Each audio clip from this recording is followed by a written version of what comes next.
En attente des résultats aux États-Unis, encore ce soir, on vous présente un CA spécial. On a rappelé à la tâche Jean-Luc Landry et Jean-Martin Hossan. Bonsoir, messieurs. Bonsoir. Bonsoir. Le week-end commencera plus tard, si vous le voulez bien, parce qu'on a quand même un enjeu incroyable cette semaine. Ça se poursuit. Il y a 5 États en jeu avec des écarts de moins de 2 points de pourcentage. Dans quelques États, c'est 0,1 ou 0,2 points de pourcentage, quelques milliers de voix. Les réseaux américains, donc, n'arrivent pas à déclarer la victoire de l'un ou l'autre. Jean-Martin Hossan, qu'est-ce que vous pensez de cette situation, cette incertitude qui perdure? Bien, l'incertitude, je la pense assez réduite. À mon sens, les marchés ont déjà fait l'hypothèse ou la conclusion que c'est Joe Biden qui sera président dans un gouvernement divisé, en fait, avec un Congrès qui n'est pas tout à fait bleu. Et je pense aussi qu'il y a ce qu'on voit cette semaine avec les hausses assez fortes qu'on a eues, malgré qu'il n'y aura pas de grand plan de sauvetage à cause de ce qu'on appelle le gridlock. Je pense que les marchés financiers se fient davantage à ce que Jérôme Powell dit à la Fed que ce que le futur président pourrait faire sur le plan de la politique fiscale. Donc, La politique monétaire semble avoir pris le dessus sur la politique fiscale pour les marchés. Jean-Luc, vous en pensez quoi? Pour venir à Jérôme Powell, effectivement, il n'a rien fait. Hein. Le discours de la politique monétaire aujourd'hui, c'est tout simplement more of the same. On continue comme avant. Oui. Alors, donc, ça indique que la Réserve fédérale pense que l'économie est en reprise. Oui, mais qu'est-ce que vous pensez de l'incertitude actuellement qui perdure? Bien, statistiquement, là, à 80 de probabilité, probablement, là, 4 sur 5 de toute façon, ça fait il y a une grande chance que Biden va rentrer. Puis si vous regardez les marchés d'aujourd'hui, le marché pense ça aussi. Il n'y a pas eu de perturbation importante. Non. Alors, pour les prévisionnistes, Biden a gagné et on a un Sénat de 50-50, là, à peu près, ce qui est le meilleur scénario pour le marché des affaires. Et là, ce que vous dites là, c'est comme fondamental, c'est comme la base. C'est quoi les couleurs en place? Où sont les chiffres? Vous regardez ça, puis vous dites c'est ça le résultat. Mais en même temps, on a Donald Trump qui jette de l'huile sur le feu, qui parle de votes illégaux, de vol d'élections, de fraude. Est-ce qu'il faut craindre quelque chose de ça, des tensions sociales et de ses répercussions, Jean-Martin? Bien, je pense que non, en fait. Et je pense que même son propre parti, de quelques-uns de ses collaborateurs les plus proches, ont commencé à s'éloigner un peu de ses grandes déclarations. Il y a même des réseaux hier qui ont coupé son point de presse, qui n'était pas un point de presse. Oui, les réseaux américains, absolument. Moi, j'ai trouvé ça formidable. Enfin, on va arrêter de se forcer à écouter des bêtises. Donc, je pense qu'il va vite se rendre compte qu'il est assez isolé. Puis moi, je fais confiance. Même Mitch McConnell a dit que ça fait plus de 2 siècles qu'il y a une transition pacifique du pouvoir aux États-Unis. Et on va en venir à une transition pacifique. Je le souhaite et je le pense. Vous le pensez aussi, Jean-Luc? Oui, même chose. Les Américains adorent leur Constitution, pensent que c'est le meilleur document qui a jamais été écrit et ils sont prêts à le suivre. Alors, j'ai pas de crainte du tout. Est-ce que c'est nuisible, Jean-Luc, quand même, ce qui se passe en ce moment à la stabilité économique, politique du pays? Bien, ça aide pas, mais il ne faut pas surestimer le gouvernement non plus, là. L'économie est très forte.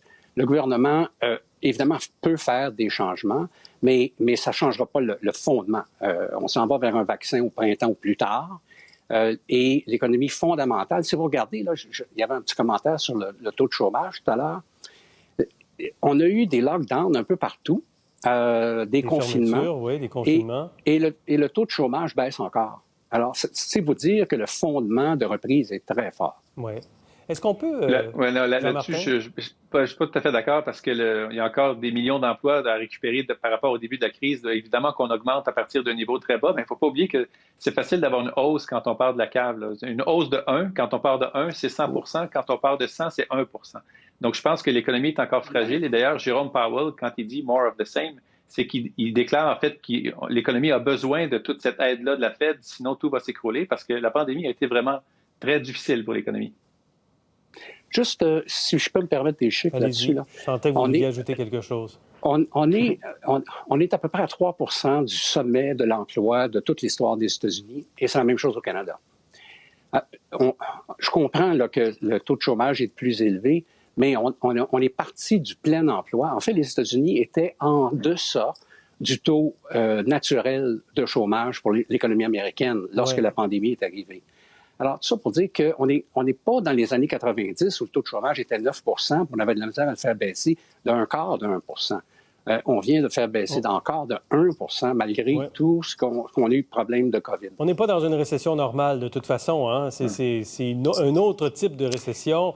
Est-ce qu'on peut... Je veux vous poser la question sur les investisseurs, parce que investir quelque part, choisir d'investir quelque part, se fait toujours en fonction de critères, bien sûr, dont la stabilité politique.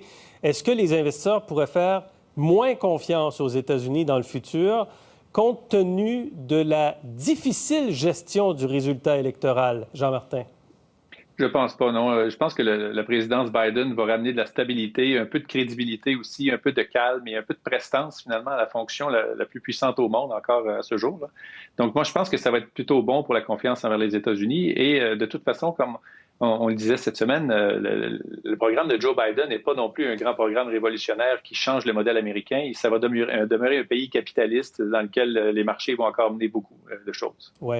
D'ailleurs, on a un tableau là où on a mis les principales propositions de Joe Biden sur ses investissements verts, par exemple 2 000 milliards de dollars, les hausses d'impôts, l'élargissement de la couverture d'assurance publique, la gratuité partielle des universités publiques, le Made in America pour créer des emplois.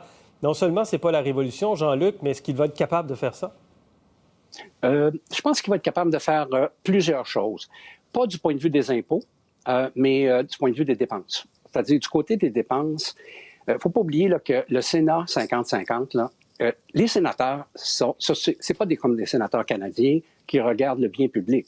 Ce sont des gens qui sont en affaires. Ils veulent avoir le meilleur pour leur État. Alors, par conséquent, quand vous êtes très, très près de 50-50, c'est pas difficile de faire basculer un ou deux sénateurs de votre côté si vous voulez faire des dépenses additionnelles en leur promettant que ça va être très intéressant pour leur État. Alors donc, vous savez, une loi fiscale américaine, là, les lois pour les dépenses sont extrêmement complexes. Il y a plein de choses qui ne sont même pas reliées au premier but de la dépense, parce que les sénateurs accrochent un paquet de choses justement pour leur État. Donc, il y a des bonnes chances de faire des deals, en fait, qu'il y ait des négociations qui fassent que Biden puisse faire une partie de son agenda. Okay. Maintenant, pour 6 000 milliards, on ne se rendra pas là. Sûr. Est-ce qu'il a le mandat d'aller de l'avant? Parce que le résultat est serré quand même, Jean-Martin.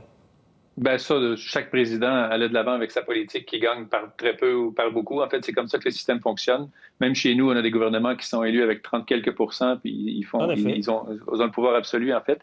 Et pour revenir à l'élément important de dépenses que Jean-Luc mentionnait, Biden va pouvoir faire des choses sur le plan environnemental sans avoir l'appui du Sénat. Par exemple, en passant par la politique d'achat du gouvernement. C'est le plus grand donneur d'ordre, le gouvernement, et il pourra aussi orienter des politiques vers des énergies plus vertes et des entreprises plus vertes.